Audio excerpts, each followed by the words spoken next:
All right, welcome back to the workshop, everyone. I am Eric here from Exhale and trying a little bit different video today. We're constantly getting asked to do videos on rigging, and that's what I would like to focus maybe most of our videos on this channel about.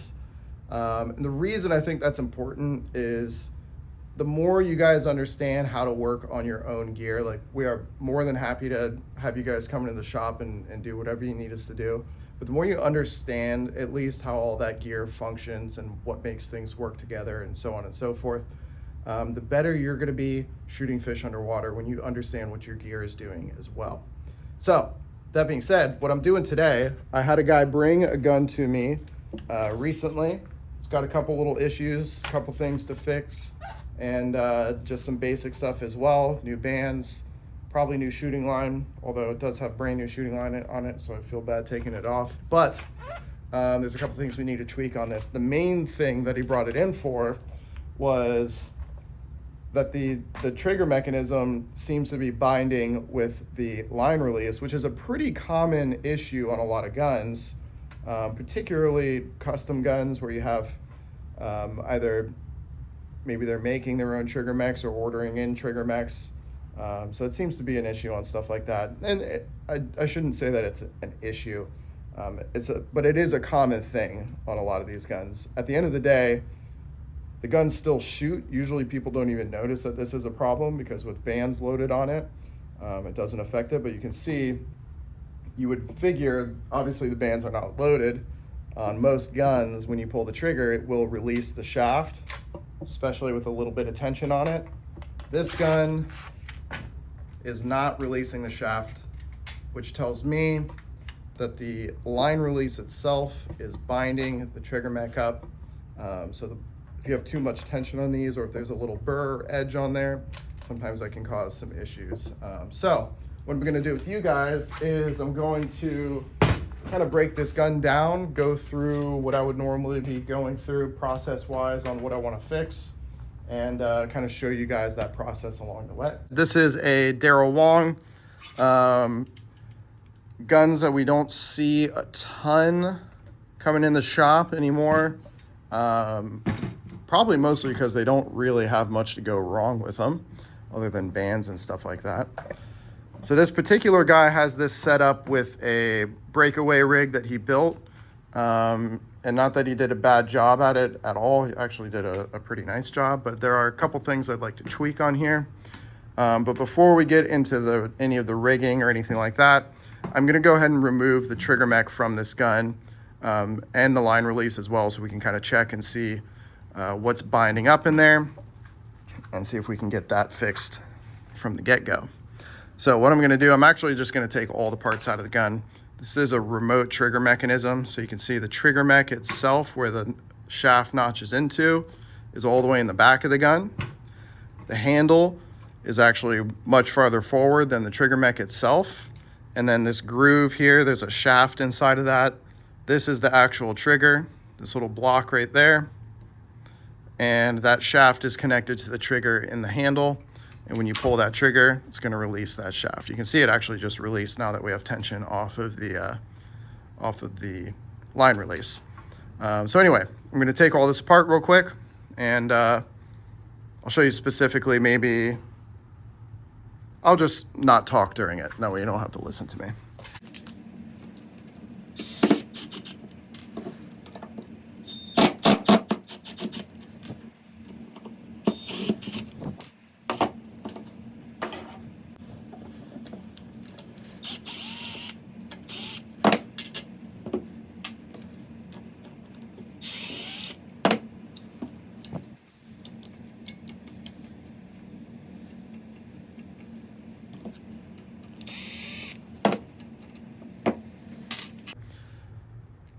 And then took the two screws out, which kind of act as the pins for the trigger mechanism. And then last thing we're gonna do up here in the top, there's a little set screw, and that's gonna be the pin for the line release. So we're gonna take that guy out. Once we get that out, we should be able to easily pull the trigger mech out of the top here. Typically with this little set screw, I kind of like to just back it out until the line release comes out, and then I'll just run it back in a little bit so it's not quite as easy to lose. From here we should be able to push this trigger mech into the top of the gun. Let me see if I got something a little stiffer to push with. It's going to give us a little bit of a hassle here. Alright, so as you can see, actually here, I'm pushing on the back of the trigger mech. I wasn't able to get this little retention plate out, so that's kind of giving me a little bit of a hassle. The trigger mech is not coming out evenly. So I'm going to see if I can come in from this side. There we go.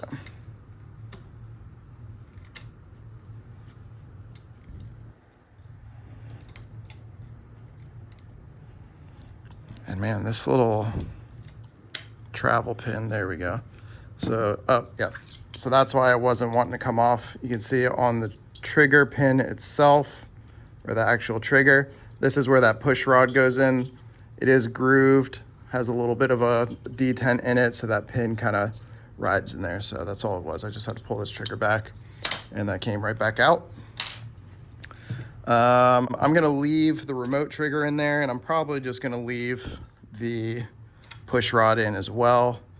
He runs a little staple kind of deal in here. You can see right there, that's kind of pressed into the wood. I'd prefer not to take that out if we don't have to, as well as this little retention plate is not, should a little tight in there. So I'd rather not damage any wood. Those parts can stay in the gun, and I can still kind of assess what we got going on here. So here we have the trigger mech for the Wong. It's pretty typical for what I've seen in every Wong. It seems to be the plastic housing. So it's like a glass nylon plastic housing. Very standard kind of forward sear with the slot in the middle. And you'll see, let's see if I can actually get this thing to engage. Let me zoom in a little bit. So you'll see when a shaft actually goes into this mechanism, in the very back down there, the shaft actually presses against this back that is connected. This is all one piece. This is the sear that actually engages the shaft up in the front here. So this guy is what's actually engaging with the shaft. But the shaft is gonna push that in the back. It's gonna rotate that sear into position. I'm gonna see if I can do it by hand.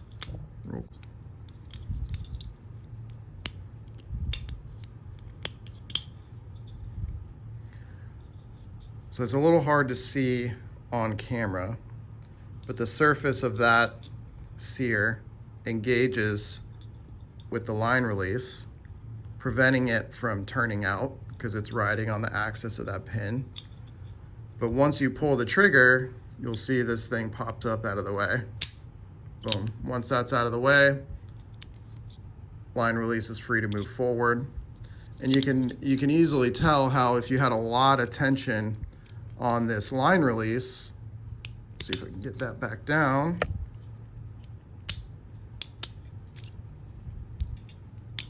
There we go. If you had a lot of tension on this line release, the more pressure you put, the more it's gonna bind up on that surface. And you can probably barely see on camera, but right, see if I can get my pointer in here. Right on that surface, you can see a little bit of a wear mark. Nothing too alarming to me, but you can see there's a little bit of a chunk, a hard edge on that sear surface. So that, my guess, is where this line release is binding against the trigger mech. And you can also see, let me put this down, that this surface is what's engaging the trigger mechanism. Is pretty rough. It's got a lot of oxidation on it. And you can see that bright shiny patch. That's your only little tip of engagement with that thing. So all that pressure is being put on that one little surface, and you can see how rough the rest of this surface is. So that is going to be my guess as to why this thing is not releasing a shaft, at least not easily. In my experience, a lot of these types of guns with this style of trigger mech, they're prone to this, particularly when that surface is this rough and when there's that much pressure on one little point. So I'll show you what we're gonna do. It's pretty straightforward. Let me back you out a little bit. I got a fancy little tool over here.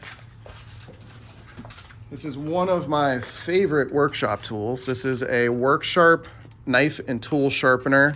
It's basically a little handheld belt sander. And what I have on it at the moment is actually a stropping belt. I did buy these. They're kind of aftermarket. They don't come with them. So I've buy these in a set essentially of like different grits. This might not be quite aggressive enough to get this down to what we want. But I'm just gonna run it on there and see if it helps right off the bat. And I'm probably also gonna take this mechanism, take this mechanism apart and do the same thing on that surface. So, I'm gonna run this real quick.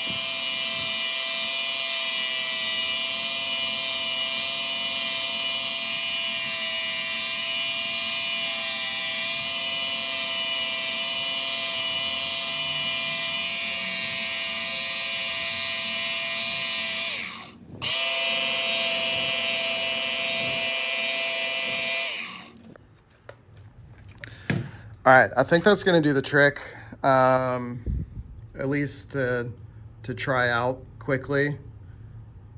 As you can see, we got a lot of that rough material off. The reason I like that stropping belt, it doesn't actually have a grit to it, so it removes almost no material.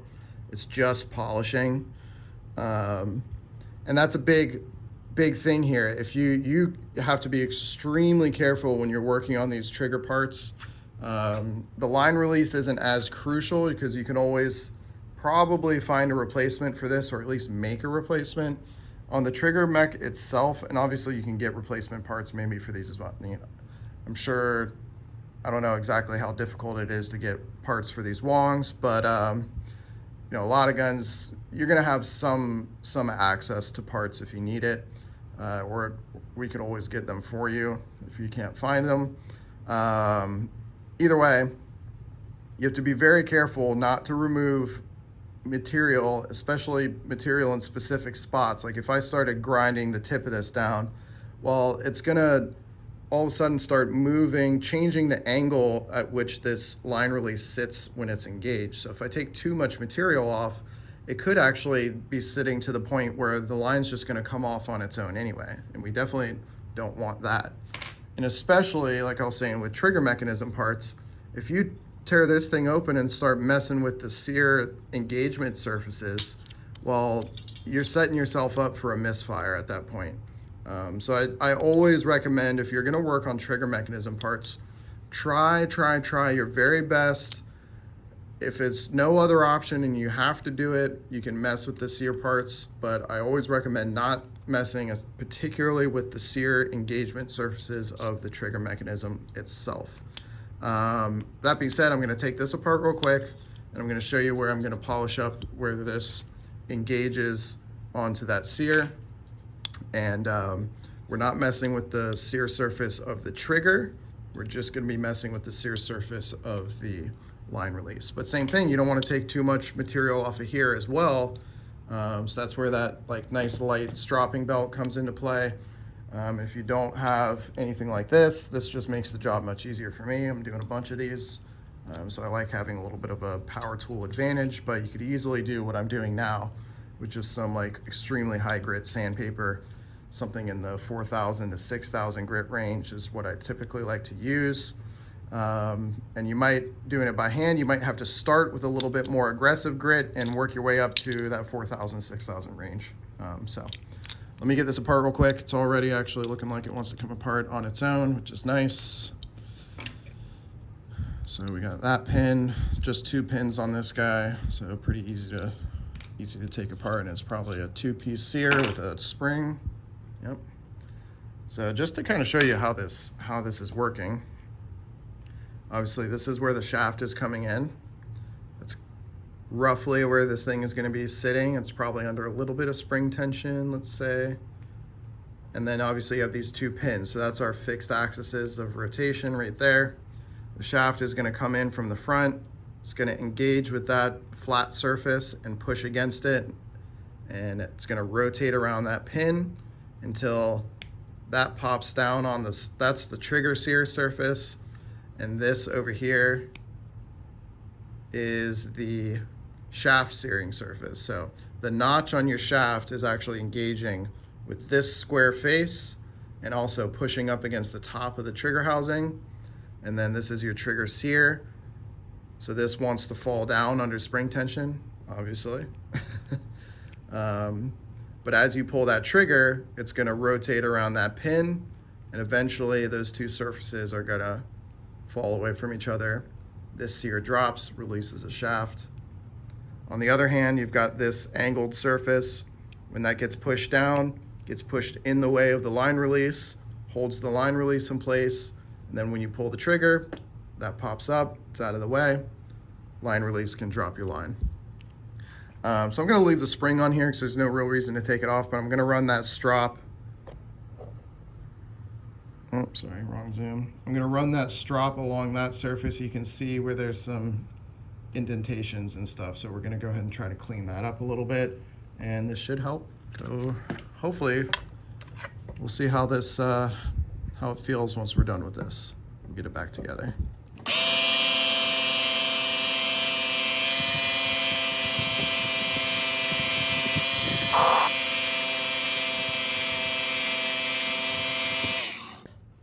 All right, and you can see right off the bat how shiny that has now become.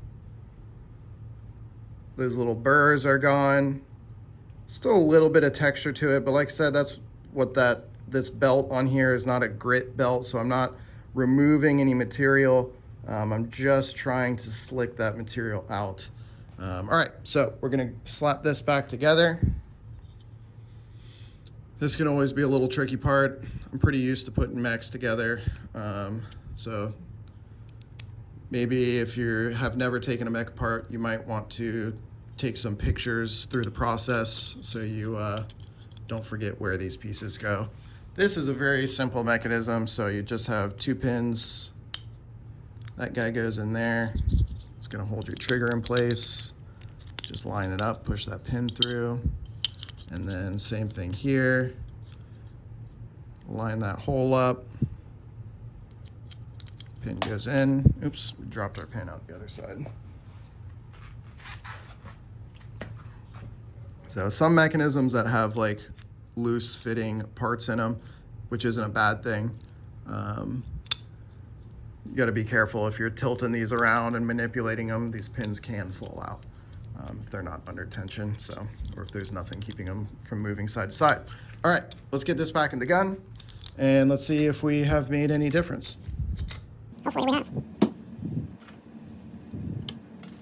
Oh, there goes our little retention plate finally. Excuse me. There we go. That guy found home. Let's see if this... There we go. Beautiful. I'm not gonna run those too tight quite yet because we might have to take this back apart and do a little more work. Here's where these guys can be a little annoying.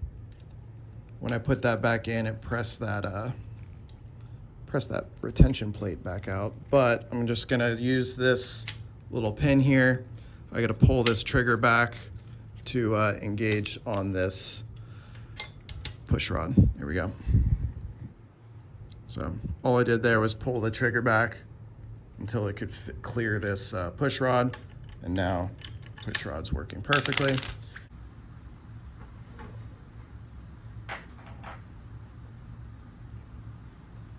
This can always be a little finicky. I usually like to kind of ride the pin here. I'll loosen it until I can barely slide that line release in, and you'll feel it pop into the hole in the line release if you have just takes like the perfect amount of tension and pressure on the screw. If it's too much, you won't be able to move the line release. If it's too little, you won't feel it pop into the hole. All right, let's try that out.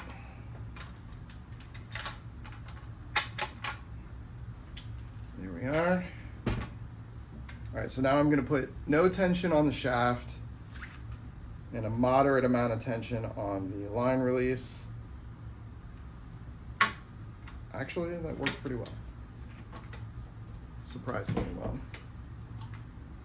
All right, so now we've got everything back in the gun. I've got a little shaft here, which is not the correct shaft, but it is good for testing. All we need for testing, I should say. Push rod is not engaged. There we go. We're gonna have to mess with that push rod a little bit to get that working correctly again. But all I wanna do here now is put a little bit of moderate tension with my thumb on the line release. I'm gonna pull on the shaft slightly and hope that we get a little bit of a disengagement. Beautiful. So that's what we're looking for now. Before, that was not releasing at all. We took a peek at that little trigger, or sorry, the line release surfaces, polished them up. Now it's releasing perfectly fine. Now, if you had the shooting line over tensioned on the line release, it'll probably still cause some issues with dropping that shaft without the bands on it. But at this point, we're operating a lot cleaner than it was before. So now that that is taken care of, the next thing we're gonna address, I'm gonna throw this gun back together for one. But the next thing we're gonna address is actually rigging this breakaway setup that's over here on the floor correctly, and making sure that we're not putting too much tension on this line release. So let me go ahead and get this gun back together real quick. One thing I will add briefly, little screws like this in wood guns, you have to be very, very careful. Particularly guns out of mahogany,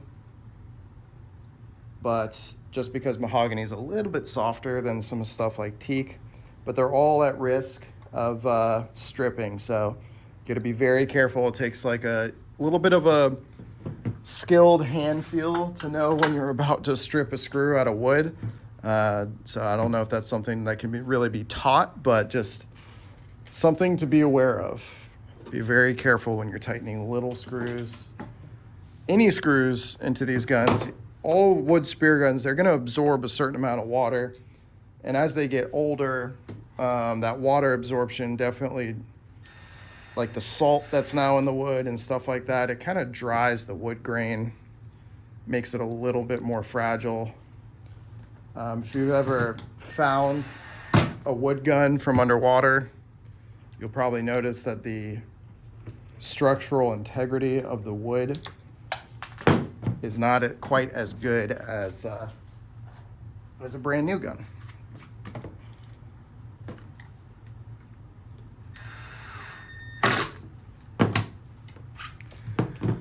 All right, we've got that back together. I'm gonna go ahead and take the bands off of this because we are gonna replace the bands as well. On these Wong guns, you do need to take this little line guide plate out. The front band you can actually take out without this. Try not to drop your screws everywhere like I've been doing. And the plate. It's a constant battle. I'm always dropping everything in here. Once you get that off, you can rotate these bands around and pull the wishbone through the slot here. But these back two bands, every Wong that I've seen that's a 3-banded gun, the back two bands are underneath that plate, and the front band has a slot going to the front. So there we go. Get those out of the way, because we don't need them and they do make things a little more annoying. What I am gonna do briefly is just loosely put this plate back on so that I don't lose any of the screws.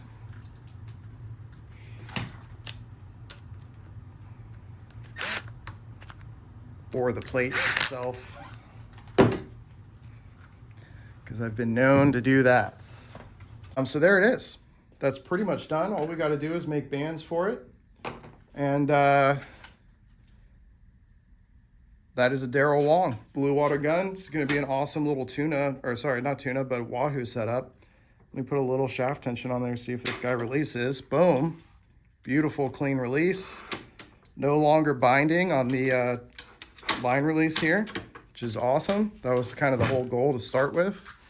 So yeah, that is this customer's Daryl Wong, ready for action. We'll make a new set of bands for it, and he's going to be ready to go tear up some wahoo. So if you guys like this style of video where I'm just kind of showing you working on maybe doing a little problem solving and rigging and stuff like that, let me know. If this is way too boring, then also let me know and I won't do this ever again. And yeah, we'll see you guys in the next video. Later.